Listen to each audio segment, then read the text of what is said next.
Recording in progress. Bom, atendendo a pedidos, hoje, então, vamos começar com a apresentação do Roberto. Hoje é dia 1º de agosto de 2022, apresentação do Roberto Matiello sobre arte marajoara e Tapajós. Roberto, está com a palavra. Tá. Pessoal, obrigado pela audiência, boa noite a todos. Bom, a apresentação de hoje é mais um retorno, né? Boa parte de nós ficamos de férias durante o mês de julho, outros participaram de outras atividades. Por ser um retorno, eu acredito que a apresentação de hoje seja uma apresentação que não deve demandar muito tempo. Mas eu achei interessante falar alguma coisa sobre uma arte que é tipicamente brasileira, né? Que é a arte marajoara e tapajônica. Só que eu não peguei a arte marajoara e tapajônicas dos dias de hoje. Eu dei uma lidazinha sobre os povos de Marajó e os índios de Tapajós antes da presença dos portugueses aqui no Brasil. Então, só para dar uma olhada, alguma coisa a esse respeito. Na verdade, nós temos uma cultura muito pequena. As pesquisas arqueológicas daquela região foram feitas mais por estrangeiros do que por brasileiros. Agora que estão começando as universidades lá do norte do país a enviar alguns arqueólogos para fazerem pesquisas. Mas até então, grande parte das pesquisas, do que se conhece de lá, são obras de estrangeiros, né? Então, a falta de pesquisas mais intensas fez com que conheçamos pouco da cultura desses povos, que moravam aí nas margens do rio Amazonas. Especificamente, esses dois povos, os marajoaras e os tapajós, próximos à foz do rio Amazonas, né? O rio Amazonas foi navegado pela primeira vez em 1541, 1542, por um espanhol chamado Francisco Orellana. Então, por coincidência, ou por sinal, se naquela época ainda estava vigente tinha a divisão do Brasil entre Espanha e Portugal. E todo o rio Amazonas, para aquela divisão que foi feita naquela época, pelo Tratado de Tordesilhas, todo o rio Amazonas pertenceria à Espanha. Eles não tinham exatamente conhecimentos geográficos tão precisos para saberem que aquele era um rio ainda totalmente espanhol. Mas, de qualquer maneira, esse rio foi navegado pela primeira vez por espanhóis. Eles estavam sempre, evidentemente, como todo o pessoal que veio da Espanha e de Portugal aqui para a América do Sul, eles vinham para explorar, em procura de tesouros, né? Eles, no caso específico, o Orellana, que foi o primeiro a navegar o Amazonas, eles estavam à procura de uma coisa que é interessante, é um mito, mas na época eles acreditavam, eles estavam em busca do Eldorado. Bom, vamos começar um pouquinho, então, essa apresentação, Wagner. Vamos passar para o primeiro slide. Bom, tá aí, ó. Aí a gente pode ver eu esqueci de numerar as figuras, né? Mas normalmente a gente começa pela esquerda no alto, depois vai à direita no alto e depois embaixo da esquerda e depois à direita. A gente pode ver nessa figura que o Orellana, ele saiu de Quito, né? Ele saiu de Quito a pé, ele com mais a turma dele. Ou melhor, eles saíram de Guayaquil, no Equador, foram para Quito. De Quito, eles começaram a descer, não pelo rio, por terra, até que chegaram num determinado rio. Aí nós vamos ver que eles construíram um barco, porque eles tinham notícias que tinha um rio muito grande e que ao redor, nas margens desse rio, havia muitos povos com muitas riquezas. Então, eles resolveram fazer essa pesquisa para ver qual era o comprimento do rio, o que tinha nas margens desse rio. Na figura no alto à direita, a gente vê como era dividido, né, a América pelo Tratado de Tordesilhas. E a gente pode ver que a linha de Tordesilhas passa exatamente em cima da ilha de Marajó. Ou seja, tudo que existe à esquerda, que é o rio Amazonas, tudo que existe lá, pertenceria realmente à Espanha, né? Mas a turma ainda não tinha muito essa consciência. Então, como eu disse antes para vocês, em fevereiro de 1542, o Orellana, que ele viveu de 1490 a 1550, ele vinha do Peru. Por sinal, o Peru é onde começa o Amazonas, né? Mas ele não veio pelo Amazonas do Peru, mas ele, saindo do Amazonas, ele atingiu o rio Amazonas, que na época era chamado de Rio Grande, ou Mar Dulce, ou Mar Doce, ou Rio da Canela. Não sei por que chamava Rio da Canela, não sei se havia canelas ali naquelas redondezas, naquelas proximidades, mas era chamado assim, o Rio Grande, Mar Doce ou Rio da Canela. A gente vê embaixo como que era o mapa que foi dividido entre Portugal e Espanha. Na realidade, o pessoal não estava tanto interessado nas Américas. Quando eles fizeram essa divisão do mundo em duas metades, eles estavam mais interessados na metade que ficava ali onde a gente vê agora a Austrália, e etc. e tal, porque ali era onde tinha as especiarias. Então, o pessoal estava realmente interessado na metade de lá do globo terrestre, eles estavam interessados nas especiarias. E quando eles dividiram o mundo, ele ficou dividido exatamente dessa forma. O que a gente vê em verde pertenceria à Espanha, e o que está em mais claro, aí um amarelinho claro, pertenceria ao Portugal.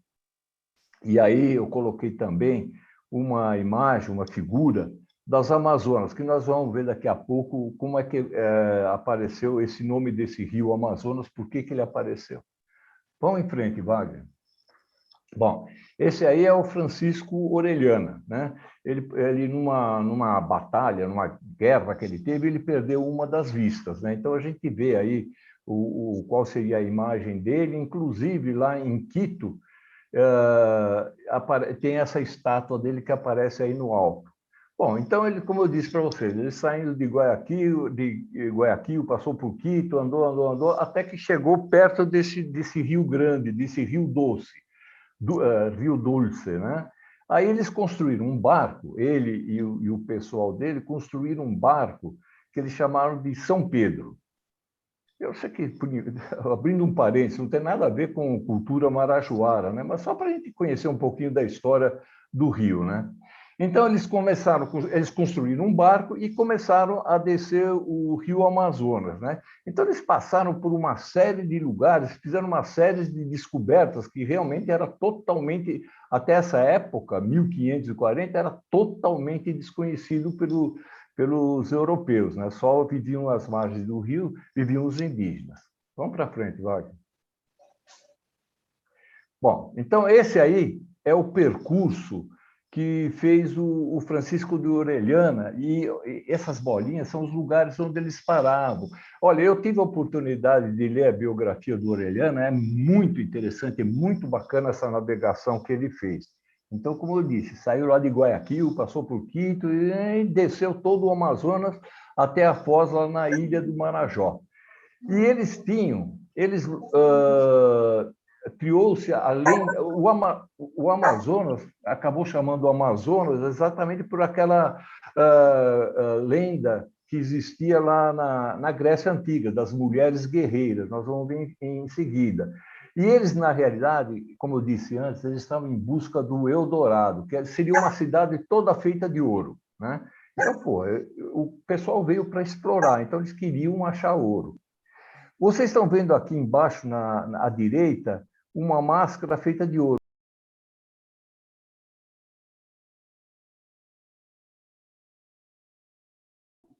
Roberto, você está sem som, você pode ligar aí? Houve um problema aqui. Voltou? Causado por mim. Então, cara, você quer... Wagner, já é notório esse fato de você querer me prejudicar, mas tudo bem. Vamos relevar mais uma vez. Esse slide deu para vocês ouvirem? Eu não sei. Sim, deu para ouvir. Deu para ouvir? Só um pouco nós perdemos, fizinho. Bom, o que mostra esse slide é o percurso que a Orellana fez, né? E ele deu o nome de Rio Amazonas em função de umas guerreiras que atacou a expedição dele quando ele estava navegando o rio, e vinha da mitologia grega, né? A mitologia das Amazonas, que eram mulheres guerreiras. Então, ele passou a chamar o rio de Rio Amazonas. Bom, vamos aí nesse slide. As Amazonas foram lenda ou realidade?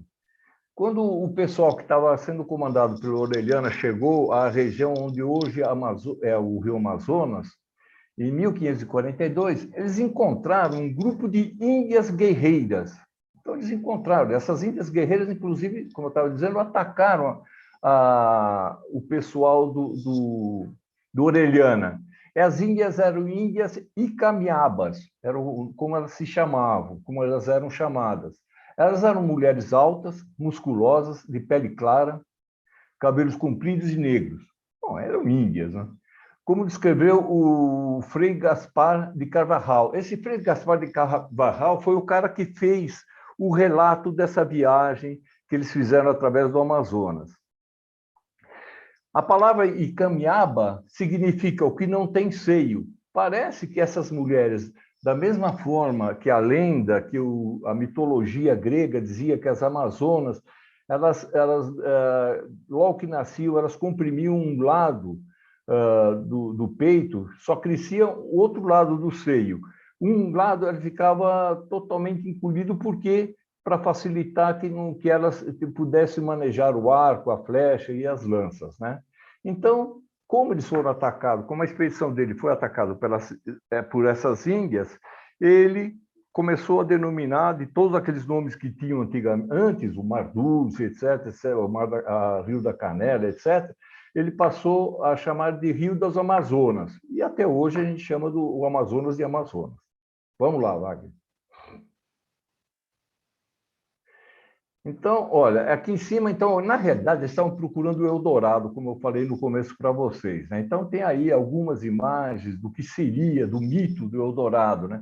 Seria uma cidade completamente feita, as construções seriam todas feitas com ouro, em ouro, né? E eu coloquei aqui no lado esquerdo, embaixo, as 6 expedições que os espanhóis fizeram para procurar o Eldorado. Realmente eles levavam a sério esse papo, eles achavam que existia um Eldorado. Eles não sabiam se estava na Venezuela, na Colômbia, no próprio Peru, no Equador. Enfim, eles fizeram 6 expedições especificamente para procurar o tal do Eldorado. Uma dessas expedições teria sido exatamente essa expedição que o Francisco Orellana fez, descendo o rio Amazonas. Vamos lá, Wagner. Bom, aí a gente mostra um slide com a bacia amazônica. Existem algumas ponteadas aí, algumas culturas do rio Amazonas. Então, todas elas estão em uma das margens do rio, ou na margem direita ou na margem esquerda. Evidentemente, até hoje ninguém conhece exatamente o que existe na Amazônia, se existiram outras culturas um pouco mais distantes das margens do rio, tá certo? Como eu disse no começo, esse foi um lugar muito pouco explorado, ainda é um lugar virgem, né? Então, não se sabe exatamente. Conhece-se algumas das culturas que existiram ao longo do curso do rio, mas estamos longe da gente ter um conhecimento maior do que existe por lá, né? Então, a gente vê aí algumas imagens de cerâmicas que foram encontradas ao longo do rio. A da Guarita, que é um grupo de índios, uma tribo de índios, o Aruã, que é outra tribo de índio, a Tapajônica, essa embaixo à direita, é uma cerâmica muito bonita, nós vamos ver daqui a pouco, né? Como, realmente, eu acho que é uma das cerâmicas mais bonitas dos antigos povos aqui que habitaram o Brasil, né? Vamos em frente, Wagner. Bom, tá aí, ó. Os sítios arqueológicos, esse mapa em cima mostra o rio Amazonas e, como eu disse para vocês, foram explorados só povoados, povos antigos que existiam nas margens direita ou esquerda do rio, né? A gente põe as costas para a foz do rio, o que está no nosso lado esquerdo é a margem esquerda, o que está do lado direito, isso nós aprendemos no primário, né? Então, a gente vê que essas culturas estão relacionadas aí embaixo, né? Os sítios arqueológicos que foram explorados até hoje. É coisa muito pequena, mas é muito pequena em relação à quantidade de terras, né, que esse rio corta. Mas o que se conhece até hoje é mais ou menos isso daí. Então, aí a gente vê em cima uma urna funerária. Então, realmente, o pessoal morria e eles eram enterrados dentro de urnas feitas em cerâmica, em barro cozido, né? A gente vê também embaixo aí à esquerda uma pedra, um megalito, né, apoiado, mas conhece poucos das culturas que fizeram esse tipo de obra. E também restos de cerâmica. E eu relacionei aí, acho que, sei lá, deve ter uns 10 ou 12 sítios arqueológicos que foram explorados. Pela pesquisa do carbono, do isótopo 14 do carbono, a gente sabe-se que essas culturas existiram entre mais ou menos 750 e 1500 depois de Cristo. Ou seja, são culturas relativamente novas, não são culturas tão antigas assim, tá certo? É mais ou menos a época em que os povos que vieram colonizar a América chegaram nessa região. Vamos em frente, Wagner. Bom, aí então eu coloquei uns exemplos da cerâmica. Dá uma olhada como realmente são muito, pelo menos eu acho, muito bonitas a cerâmica. Em cima tem um prato de cerâmica marajoara, do lado cerâmica tapajônica, da outra da cultura curiabo, também de lá, e embaixo é tudo cultura tapajônica. Realmente é uma cerâmica muito bem elaborada, muito bonita, né? Como a gente pode ver aí. Vai em frente, Wagner. Bom, essas culturas, essas civilizações, elas deixaram um legado cultural. Hoje, quem vai, eu, por exemplo, não fui, né? Eu gostaria até de ir, mas quem vai lá para Marajó, vai para aquela região lá de cima, onde o rio Tapajós quase se junta com o rio Amazonas, na margem direita, a gente vê que muitas pessoas, existe muito artesanato feito por pessoas, e artesanato que procura copiar como eram as cerâmicas feitas antigamente, com os mesmos motivos de figuras, os mesmos tipos de decoração, tá certo? Então, aí, são fotos evidentemente, recentes, né, de projetos que se fizeram nessa região exatamente para reproduzir, para manter a cultura que havia antigamente. Tanto que quando a gente vem aqui para São Paulo, com alguém que vai para lá, sempre compra algum desses vasos, desses pratos decorados dessa forma e traz aqui para São Paulo, para lembrar como era a cultura desses lugares, né? Vamos em frente. As pesquisas que foram feitas, né, das culturas do Tapajós e de Marajoara, elas foram divididas em 5 fases. A fase Ananatuba, fase Mangueiras, fase Formiga, Acauã e, finalmente, a Marajoara. A gente vê que existem os estratos mais antigos, na verdade, essa Ananatuba, ela é de cerca de 1500 a.C. até 200 a.C. Quer dizer, essa já é uma cultura bastante antiga, né? As mais recentes que são a Marajoara e a Tapajônica, mas antes delas, cerca de 1500 anos antes de Cristo, começou essa tal cultura Ananatuba. Depois teve a fase de Mangueiras, que foi datada de 1092 a 200 a.C. Fase Formiga, de 100 a.C. até 400, está aí antes de Cristo, mas é depois de Cristo. A fase Acauã, sem datação precisa. E, finalmente, a fase Marajoara, de 400 a.C. até 1400. Quer dizer, foi uma cultura marajoara que durou cerca de 2000 anos, 1800 anos, tá certo? Então, a gente vê aí algumas das obras, dos vasos, das urnas que esses povos tinham feito. Na verdade, essas duas urnas que eu coloquei aí como figura são urnas marajoaras. E coloquei também as figuras de uns esqueletos que foram encontrados lá e de arqueólogos trabalhando em locais que estão sendo pesquisados. Ainda hoje continuam essas pesquisas. Vamos em frente, vai. Bom, tá aí, ó. As duas culturas, né? A cultura tapajônica e a marajoara. Do lado esquerdo, a gente vê lá o Brasil, e lá em cima a ilha de Marajó, né? Essa cultura marajoara, que como nós vimos agora no slide anterior, foi mais ou menos de 400 até 1400, né? Da nossa era, ou seja, 1000 anos. Localizado no norte do Pará, na ilha de Marajó. É pouco conhecida, mas foi uma sociedade complexa e que se notabilizou pela cerâmica. Realmente, aquilo que eu conheço, que nós conhecemos da arte marajoara, do povo marajoara, é basicamente a sua cerâmica. A cultura tapajônica ou Santarém, né? Localizada no estado do Pará também, às margens do rio Tapajós, próximo da cidade de Santarém, por isso que tomou esse nome de cultura, além de ser tapajônica ou cultura Santarém. Teve seu auge entre 100 e 1500 da nossa era. E a sua cultura foi o símbolo de sua civilização. Nós vamos ver também que meu Deus do céu, a cerâmica deles é extremamente bem elaborada. Eu acredito até que melhor elaboradas são as cerâmicas tapajônicas do que as marajoaras, mas praticamente as duas se equivalem. Vamos para frente, vai. Bom, esse aí eu já mudei de cor, né? Aí, vamos falar um pouco, vamos começar pela cultura marajoara. A ilha é habitada pelo menos há 3.500 anos.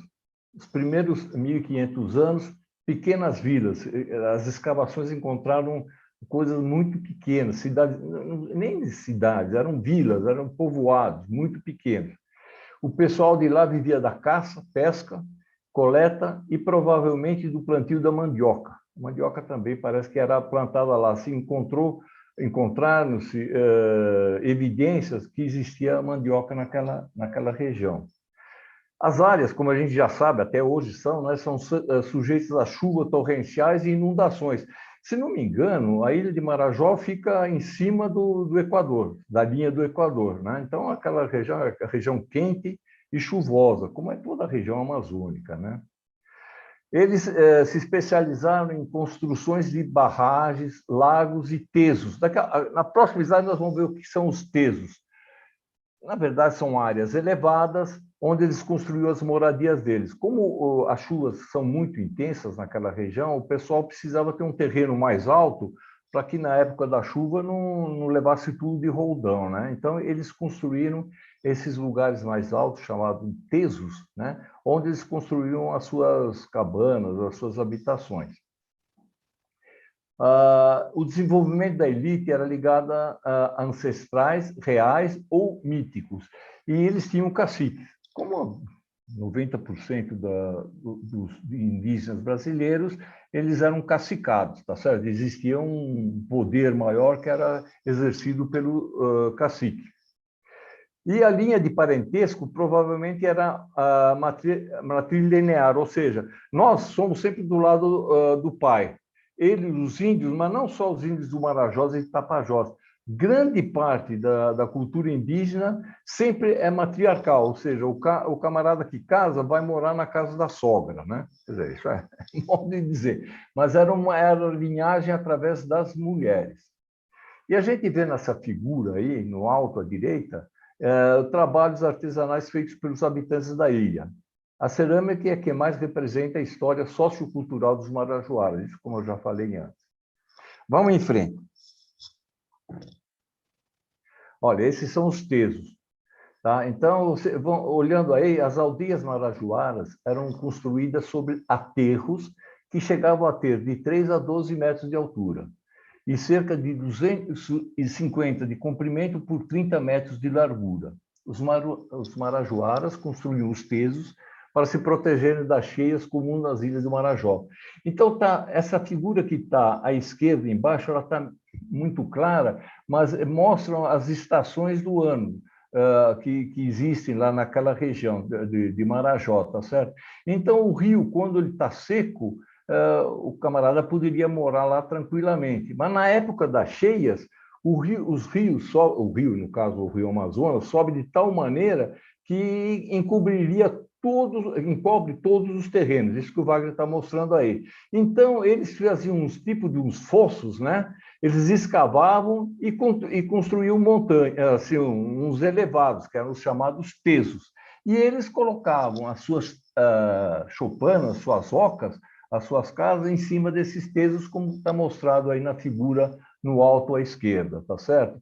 E eles aproveitavam a vazante, quando o rio descia, ficava uma água represada. E eles pescavam muitos peixes, lá é um lugar muito com uma grande quantidade de peixes, e eles aproveitavam essa água que ficava represada para pescar. Ou seja, eles tinham uma alimentação muito abundante.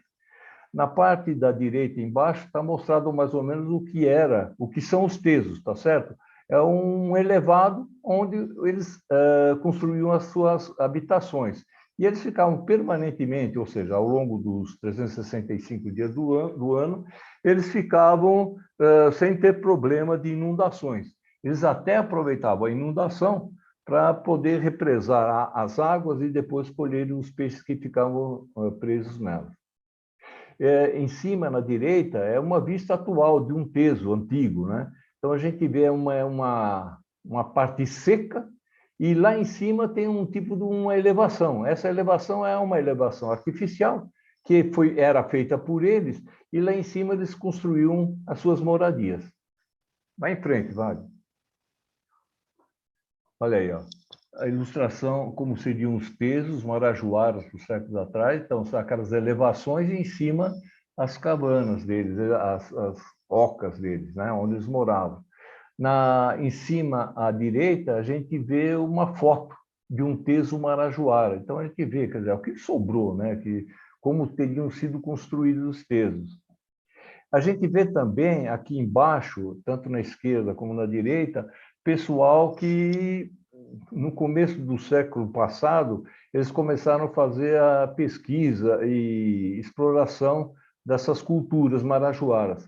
Mas a grande maioria dos arqueólogos, do pessoal que fizeram essas pesquisas dos povos marajoaras, era pessoal que vinha ou da Europa ou vinha dos Estados Unidos.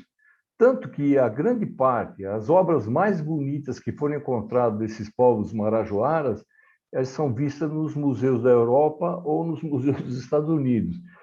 Claro que a gente também vê aqui nos museus brasileiros, mas as obras mais bonitas elas são encontradas fora do Brasil, porque realmente a gente sei lá, o brasileiro se dedicava a outras coisas que não a exploração da cultura que existia no seu território.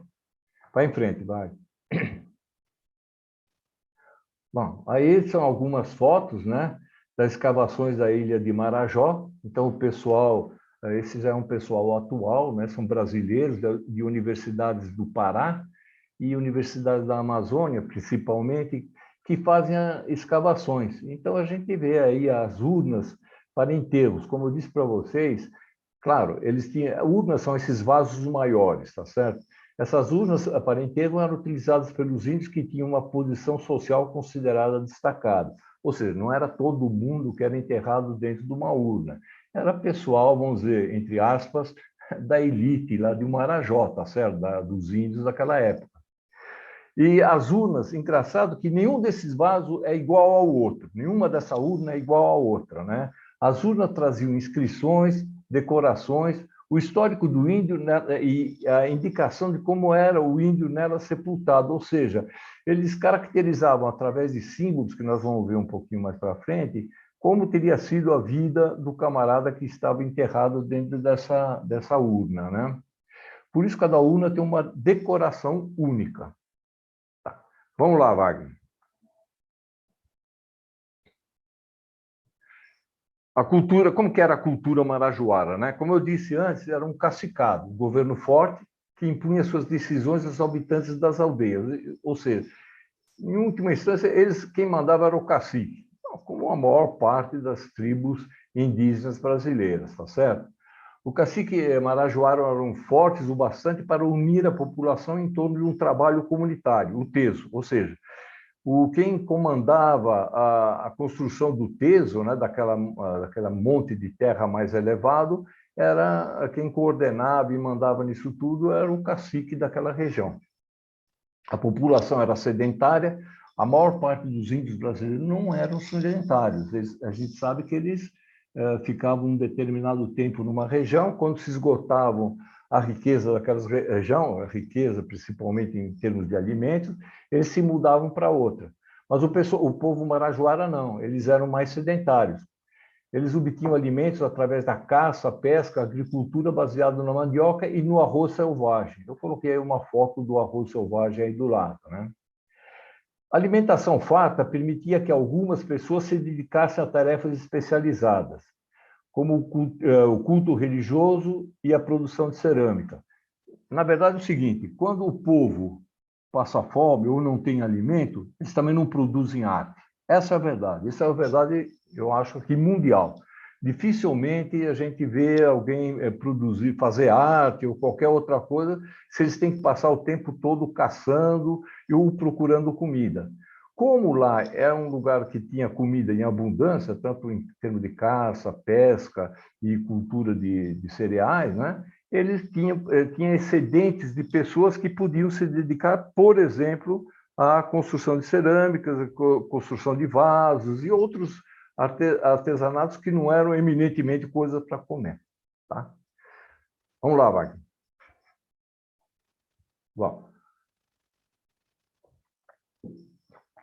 A maioria das melhores cerâmicas... isso eu falei antes. A maioria das melhores cerâmicas marajoaras que sobreviveram ao passar do tempo, a corrida especulativa do mercado de arqueologia, não se encontram sob a guarda de organismos culturais do Brasil, mas em museus europeus e norte-americanos. Isso é verdade.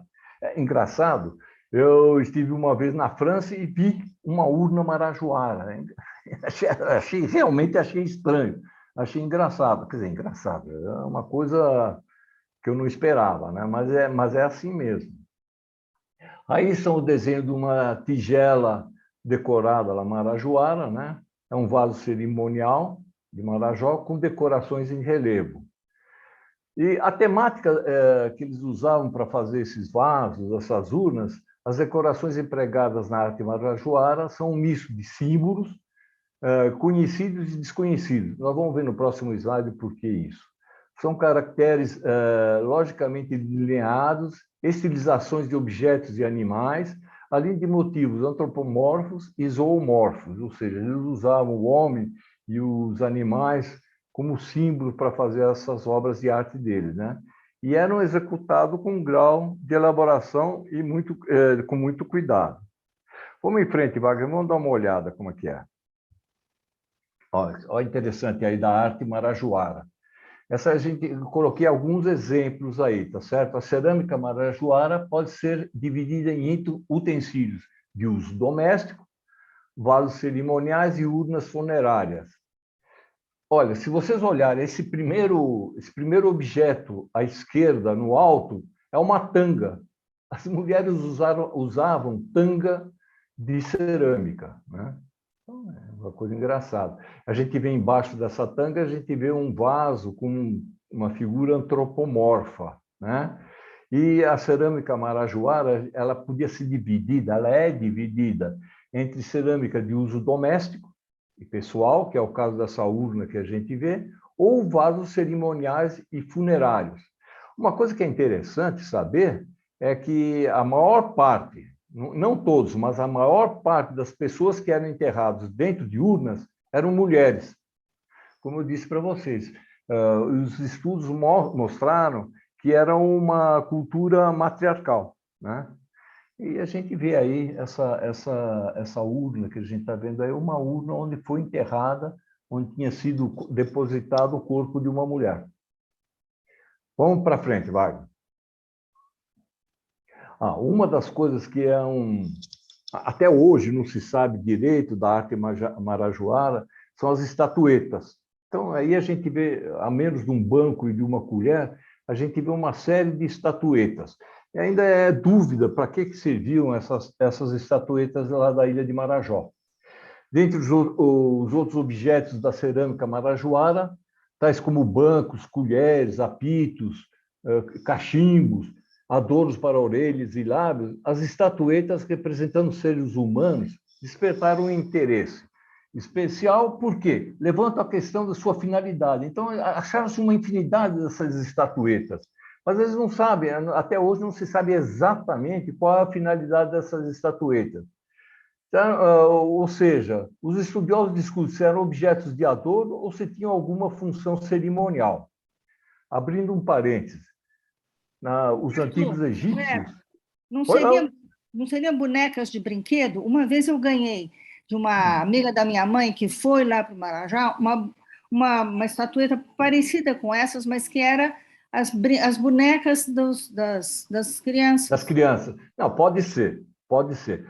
Na realidade, mas é que essas estatuetas, elas foram encontradas dentro do vaso onde estavam enterradas as pessoas.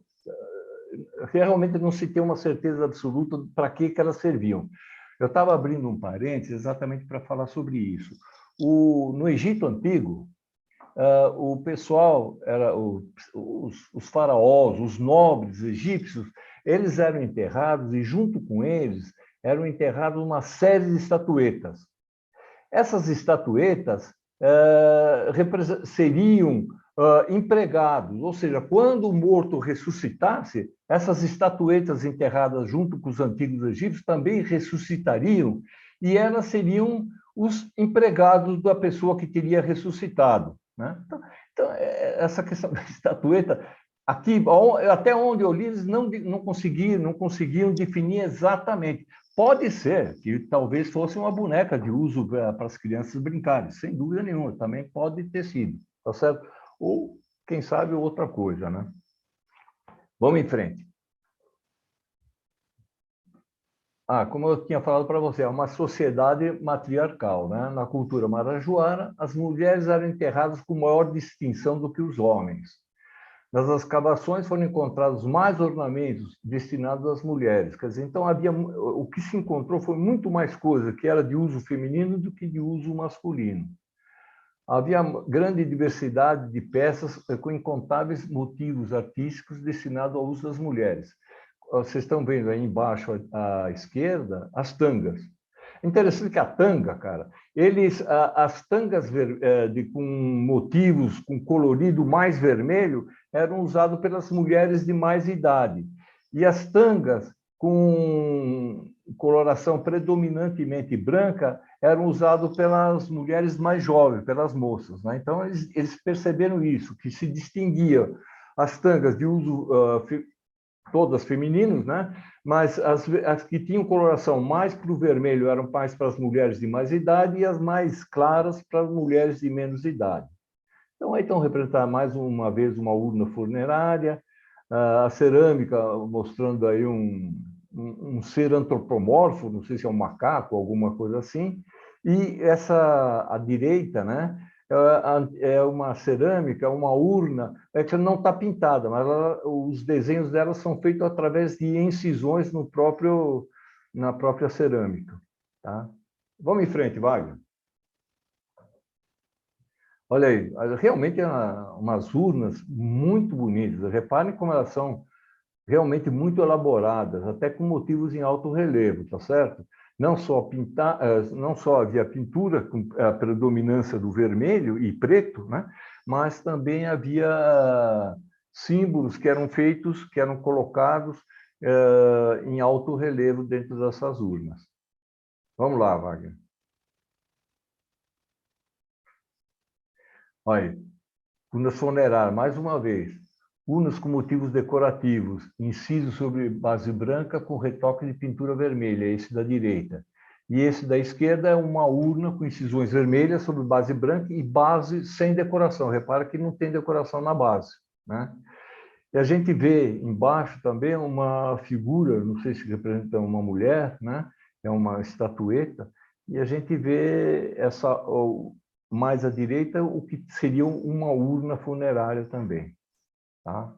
Vamos lá, Wagner. Aquilo que eu falei para vocês, o tapa-sexo marajoara, né? Então, são os vários modelos. Como eu disse, as que têm coloração mais vermelha são para as mulheres com mais idade, e as mais claras eram usadas pelas mais jovens. Eu acho engraçado que essas tangas feitas de cerâmica, eu não sei se não quebravam toda hora, mas, enfim, era o que eles usavam, né? Realmente uma decoração muito bonita. Vai lá, vai. Olha, então, mais coisas que foram encontradas lá são essas figuras em forma de seres humanos, né? São estatuetas em forma de... Agora, não se sabe se isso realmente representa homem, se representaria alguma divindade.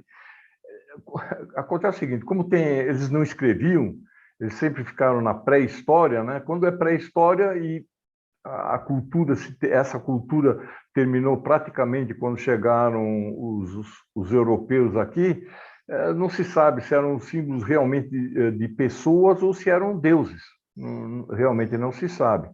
E a gente vê também alguma cerâmica que mostrando esses pratos, essas tigelas, também cheia de figuras, que são figuras muito bonitas, uma decoração muito bonita, né? Vai lá, Wagner. Olha aí, pratos e tigelas. Então, a gente vê. E sempre, a maior parte das vezes, a decoração é feita em vermelho, né? Eu não sei qual era o tipo de elemento que eles usavam para fazer essa tinta vermelha, mas eu reparei que a grande parte deles é vermelho. É vermelha ou avermelhado, tendendo ao vermelho, uma cor terra, mas mais puxando para o vermelho. Mas, realmente... Pô, por ser um negócio tão antigo, por povos tão primitivos, há uma arte bastante bem elaborada, bem feita, bonita, né? Vai lá, Wagner. Outros exemplos, olha, de vasos. É engraçado, engraçado é o modo que eu estou dizendo. O pessoal nos vasos, eles descobriram que o pessoal não colocou, como nós aqui, já na nossa época, a gente coloca vaso e coloca flores no vaso, né, para enfeitar. Lá, como a flora era muito abundante, eles enfeitavam, eles colocavam dentro desses vasos para enfeite, eles colocavam penas de aves. Eles pegavam aves que tinham penas muito brilhantes, muito coloridas, e ao invés, então, de colocar plantas dentro dos vasos para fazer o enfeite, eles colocavam essas penas coloridas. Nessa coluna que a gente vê aí à direita, toda a coluna, as três figuras da coluna direita, são bancos. Eles faziam uns entalhes, feito de madeira, eles faziam uns entalhes muito bem feitos. Infelizmente, as figuras estão pequenas, mas eles são entalhados, não são pintados, e um entalhe muito bonito. Realmente, eles elaboravam coisas de arte muito bonitas. Vai em frente, Wagner. Aquilo que eu falei para vocês, a iconografia, né, da arte marajoara. Então, são formas, espirais, triângulos, retângulos, círculos, etc. e tal. Símbolos geométricos e padrões simétricos. No começo que o pessoal descobriu essa cultura, foi ver essa cultura, eles pensavam que esses símbolos fossem um tipo de escrita. Mas se estudou, e até hoje não se descobriu absolutamente nenhum significado que isso pudesse estar traduzindo algum tipo de informações por escrita. Simplesmente parece que eram símbolos para enfeitarem as obras de arte que eles faziam. Enfim, a cerâmica que eles faziam eram enfeitadas com esse tipo de símbolos, né? Não seria qualquer comunicação que quisesse dizer alguma coisa. Pelo menos até hoje, é assim que se pensa. Vai lá, Wagner. Bom, agora nós vimos a Marajoara, agora entrando um pouquinho na Tapajônica, ou civilização de Santarém. Os índios de Tapajós, nessa figura que tem à esquerda, mostra o rio Tapajós, né, ele desaguando lá em cima no Amazonas, né? Ele fica na margem direita do Amazonas. Os índios de Tapajós viveram na região central da Amazônia, que hoje compreende o oeste do Pará e parte do Amazonas. Eles eram exímios escultores, criaram a arte tapajônica, um estilo de cerâmica único, que já pode ser visto nos museus do Brasil e do mundo. Então, vocês estão vendo esse vaso, é um vaso muito bonito, tem uma base, tem as cariátides, né, que estão sustentando o vaso propriamente dito. E essas cariátides são em formas de animais, de figuras antropomorfas também, né? E os animais são principalmente representados os animais lá daquela região da Amazônia, o urubu-rei, macacos, enfim, as onças e assim por diante. Mesmo depois dos primeiros contatos com os europeus, os Tapajós ainda eram uma das maiores nações indígenas da Amazônia. Os Tapajós se alojavam na foz ao longo dos afluentes da margem direita do Amazonas, né? Então, vocês veem na figura que está à esquerda, essa série de pontilhados é uma série de lugares, de sítios arqueológicos em que foram encontrados esses povos da cultura de Santarém ou cultura tapajônica. Vai em frente, vai. Olha aí, a arte tapajônica. Vocês reparem que a arte tapajônica é muito mais antropomorfa, tem muito mais forma de pessoas ou de animais também do que a arte do pessoal do Marajó. Repare, o Marajó eles faziam mais urnas, vasos e pratos, né? Aqui já não, quer dizer, faziam também urnas, vasos e pratos, mas tem muitos outros símbolos. É uma arte talvez um pouco mais elaborada do que a arte tapajônica. As características dessa arte, um dos segredos da arte tapajônica é sua matéria-prima. A argila era misturada com o cal-xixi, uma espécie de esponja encontrada nos rios da região, no rio Tapajós e seus afluentes, né? Ela fica dura, a cerâmica fica dura quando a porcelana era misturada com esse cachixi. Os Tapajós produziam principalmente vasos, pratos, estatuetas e cachimbos. Nós vamos ver daqui a pouco, eles faziam uma série enorme de cachimbos, todo feito com barro, feito com essa mistura de barro com o cauxixi. O estilo tapajônico se destaca na representação de pessoas e animais. Difere na arte tapajônica, que é mais propensa a produzir padrões geométricos. Realmente, vocês reparem aí, como eu já falei para vocês. Então, que vier aí da esquerda, uma mulher segurando um vaso, um animal, enfim, coisas assim. Vamos em frente. Mais da arte tapajônica, né? Uma coisa que é interessante da arte tapajônica, ainda bem que a moda não pegou. As peças mais conhecidas da cerâmica tapajônica são os vasos. Então, aí a gente vê uma série, nessa parte de cima, uma série de vasos. Eles tinham por função ritual em cerimônias fúnebres.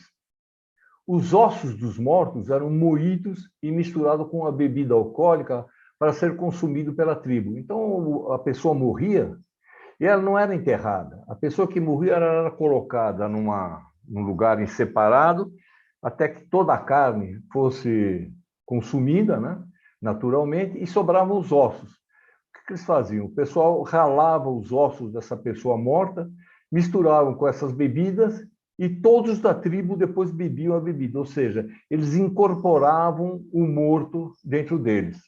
Era uma forma de cultura. Eles não eram antropófagos, mas eles tinham essa cultura de, junto com a bebida, tomar também os ossos das pessoas que tinham morrido. Agora, uma peça que é interessante são os muiraquitãs. Existe muito aqui em São Paulo, em feiras de hippie, coisa assim, né? Que são esses sapozinhos verdes, né? São representações de pequenos sapos da região, esculpidos em pedra verde. O muiraquitã era usado pelas mulheres como amuleto para evitar problemas de saúde e garantir a fertilidade. Quer dizer, a gente tem aqui em São Paulo, a gente vai em muitas feiras de artesanato, a gente vê esses muiraquitãs, mas a origem dele é da origem da arte tapajônica. Vamos lá, Wagner. Como eu falei para vocês, repara aí que eles não faziam só urnas, eles faziam muitas esculturas. Então, aí ele está mostrado em cima alguns tipos de vaso eram usados literalmente para beber os entes queridos, aquilo que eu falei para vocês, eles misturavam e bebiam os parentes. Outros vasos eram usados para uso exclusivo dos sacerdotes para o preparo de bebidas alucinógenas. Eles tinham, a gente sabe que na Amazônia existe uma série de plantas que são plantas alucinógenas, né? E o pessoal, os sacerdotes deles, os pajés deles, eles faziam muito uso desse tipo de planta, né? E aí a gente vê, ó, bicho como o besouro, o jacaré, a onça pintada, eram frequentemente usados na decoração da cerâmica lá do povo de Tapajós. Então, repara, não eram só vasos, como eu disse para vocês, eles tinham uma criatividade, uma diversidade muito maior em termos de cerâmica, né? Eles mostravam outras coisas. Reparem, esse jacaré tem dois bicos, aí eles colocavam penas. Esse aí servia como vaso de enfeite, né? É a mesma coisa com essa onça embaixo da direita. A gente vê que tem esse gargalo, exatamente eles enfiavam as penas coloridas, de tucano, enfim, de aves coloridas, e eles faziam enfeites, eles serviam como base para o enfeite das penas. Vai em frente, Wagner. Olha, mais da arte tapajônica. A maioria das tribos tapajônicas não enterravam os seus mortos. Aquilo que eu falei para vocês, eu já adiantei, né? Existia uma cabana mortuária, onde os corpos dos defuntos eram deixados numa rede junto com seus pertences, né? Eles colocavam o morto com seus pertences numa rede. Quando os corpos estavam completamente deteriorados, os ossos eram recolhidos, moídos e misturados a uma bebida, que era preparada lá pelo pajé deles, né? Para ser ingerida durante as cerimônias ritualísticas. Então, aí a gente vê esse vaso é um vaso muito bonito, repara, é uma onça com sei, um outro bicho, aí eles colocavam aquelas bebidas, né? E misturada com o pó dos ossos da pessoa que havia morrido. E a gente vê do lado direito uma estátua, sei lá, de uma pessoa, de um deus deles, né? Vai lá, Wagner. Olha que bonita essas taças, são típicas da arte tapajônica, né? Um recurso ornamental na cerâmica de Santarém, que é a mesma coisa que tapajônica, é a presença de cariátides, né? Ou seja, figuras humanas na parte superior dos vasos. As estatuetas da cultura tapajós apresentam bastante realismo, pois mostram mais fielmente os seres humanos e os animais que representam. Então, dá uma olhada aí, ó. A gente pode ver nessa figura da direita, né, os apliques dos vasos, essas são antas, né, parece antas, realmente é bastante bem representadas. Eram modeladas na mão por artesãos especializados. As figuras que sustentam o vaso são as cariátides, representando os sacerdotes em transe. É que não dá para ver direito, mas vendo essa figura de uma maneira maior, de uma forma maior, a gente percebe que os sacerdotes que estão suportando a parte superior do vaso, eles têm os olhos extremamente grandes. Isso parece que é porque eles estariam numa situação de transe, né? Exatamente pelas bebidas alucinógenas que eles ingeriam. E a gente vê também a figura aí do urubu-rei, que é uma das maiores aves da Amazônia. Era sagrado para os tapajós. São frequentes nas cerâmicas do Tapajós. Nós vamos ver no próximo slide aí. Vai em frente, Wagner. Olha aí, esses são exemplos da arte tapajônica.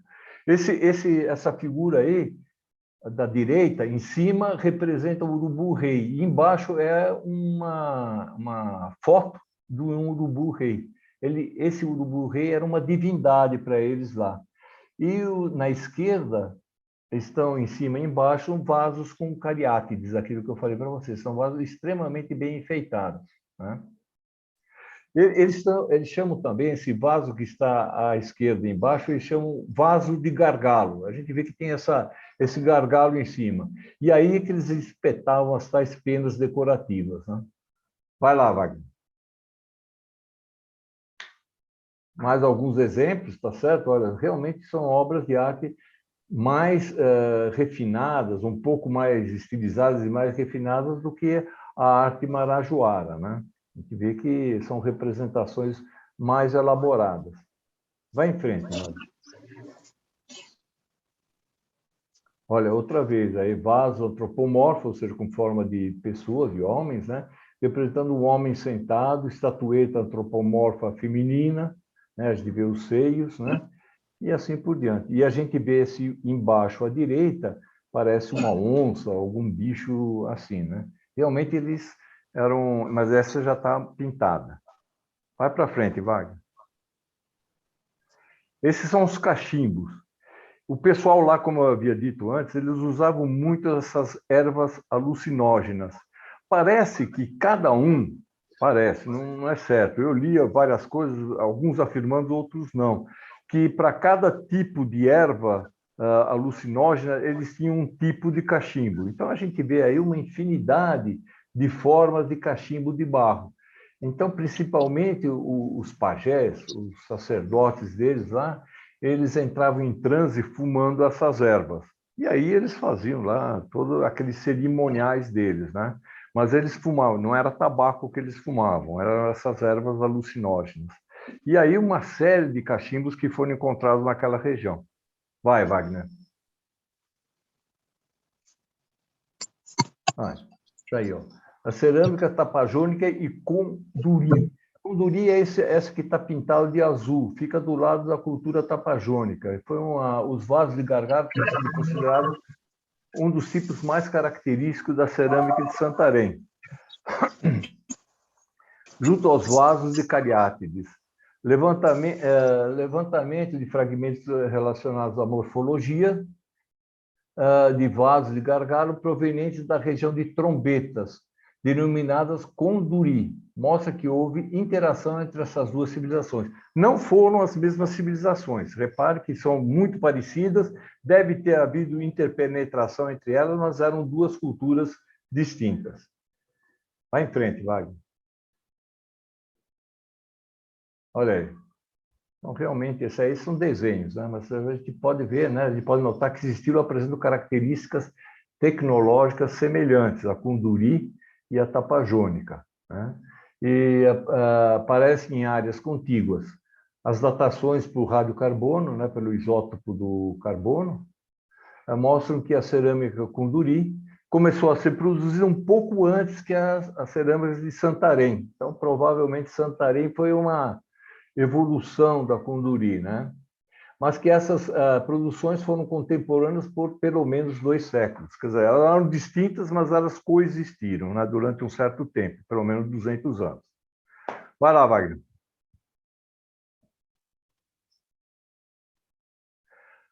Olha aí. Então, mais uma vez, olha as representações, né? Como eles representavam na cerâmica. Repara em cima, aquele macaquinho muito bem feito, esses macaquinhos, o urubu-rei, realmente eles tinham uma cerâmica de alta qualidade, essa tapajônica e de Curundi, né? Cerâmicas de boa qualidade e realmente bem representativas, né? Vai lá, Wagner. Bom, gente, como hoje foi o primeiro, depois da sessão de cantos, eu procurei ser breve, procurei ocupar exatamente 1 hora, e mais ou menos acho que eu consegui. E essa figura, só para lembrar, é uma figura lá do Marajó, esse cifrão aí, eu achei em algum lugar, é só para lembrar que nós temos a Amazônia, e sem entrar em polêmicas, é uma região ainda desconhecida pela gente, né? Existe muita cultura lá que nós desconhecemos. E eu acho que no futuro, muita cultura e muita riqueza que a gente desconhece. Eu acho que no futuro, Deus quiser, nós vamos ter tanto as riquezas da Amazônia quanto a cultura amazônica mais incorporadas à nação brasileira. Pessoal, obrigado. Cumpri meu horário, hein? Muito bom, Roberto. Não, foi... Roberto.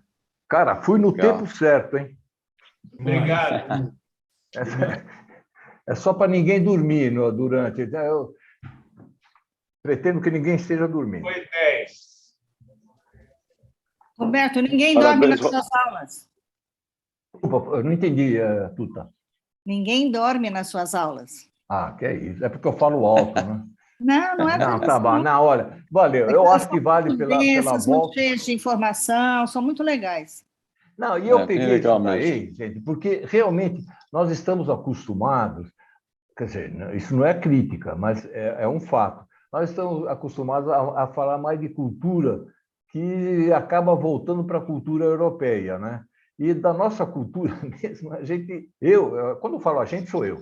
A gente conhece pouco, né? Então, de vez em quando, é legal dar uma pesquisada o que existe no Brasil e saber que existe muita coisa e que é mais legal ainda, que existe muita coisa para a gente descobrir, né? Que a gente não sabe. Então, fica esse, entre aspas, tesão da gente conhecer mais coisas e a gente sabe que existe mais coisas, né?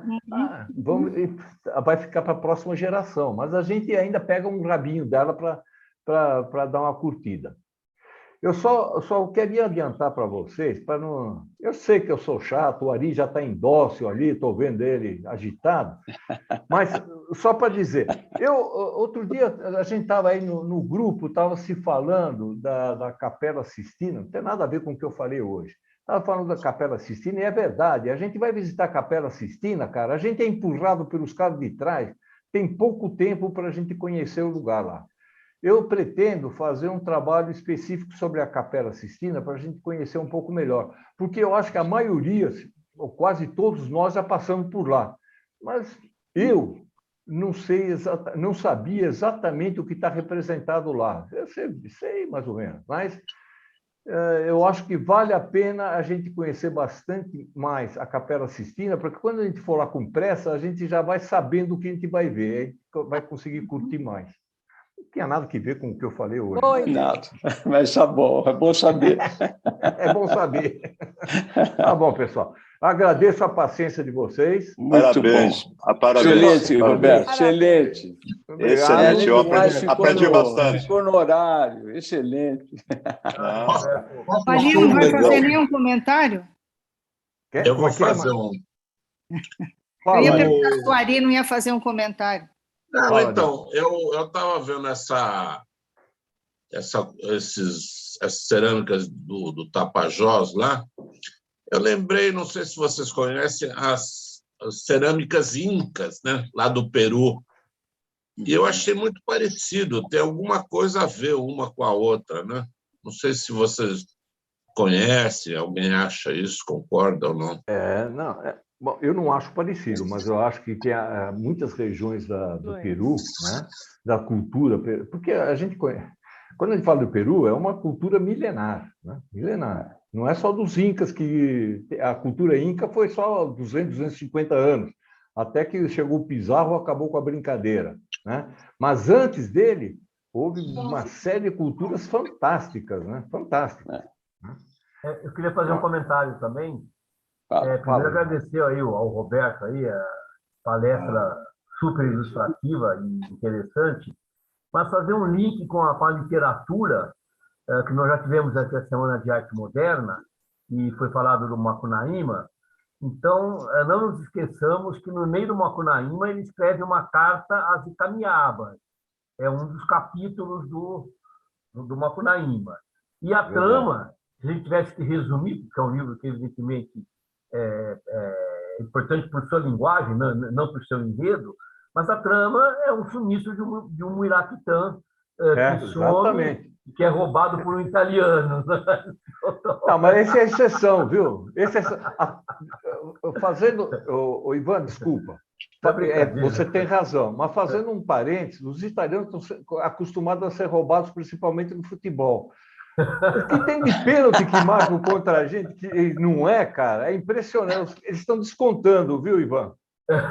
Outro comentário rápido também assim, na verdade, essa cerâmica decorativa e religiosa, ela é importantíssima, mas não nos esqueçamos que a cerâmica nasceu com um fim utilitário e aí há um pouco de divergência e o civilizado apresenta sempre o incivilizado, segundo sua ótica histórica, dizendo que o Cauã era uma porcaria, que o Cauã era uma beberagem intragável, mas há relatos históricos em que o Cauã, há um padre português que fala Ele era tão bom ou melhor que os melhores vinhos servidos nas cortes europeias.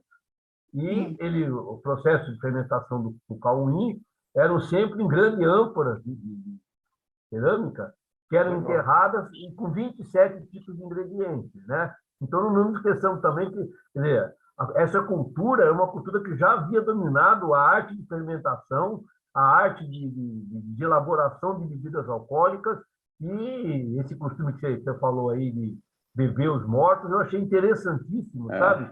Que a gente conhecia Essa eu nunca tinha ouvido falar, é muito interessante. A gente conhecia os rituais antropofágicos. Devia temperar bem, né, a bebida. Olha, eu acho que eu vou até lançar uma confraria mais ou menos nessa linha aí. Obrigado, Roberto. Valeu. Muito bom. Valeu. É isso aí, pessoal. Hoje em dia, a gente não precisa nem esperar o corpo se degradar, porque a gente manda incinerar e bebe. É fácil. É verdade. É mais rápido, né? O negócio é deixar envelhecer um pouco, em tonéis de carvalho. Depois a gente bebe. Pode fazer uma paródia. Muito bom. Também, né? Tá bom. Valeu, Legal, gente. gente. Boa noite. Parabéns. Parabéns, Roberto. Obrigado. Parabéns. Boa noite. Parabéns. Muito obrigado. Boa noite. Valeu. Tchau. Boa noite.